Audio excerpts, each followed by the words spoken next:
بسم الله الرحمن الرحيم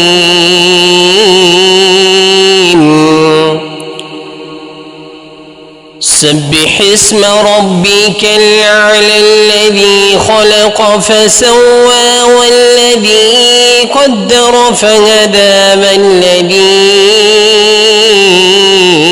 أخرج المرعى فجعله غثاء نحوا سنقرئك فلا تنسى إلا ما شاء الله إنه يعلم الجهر وما يخفى ونيسرك لليسرى فذكر إن نفعت الذكرى سيذكر من يخشى ويتجنبها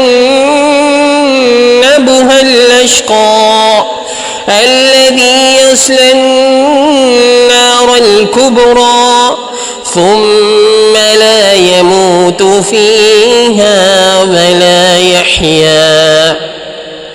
قد أفلح من تزكى وذكر اسم ربه فصلى بل تؤثرون الحياة الدنيا والآخرة خير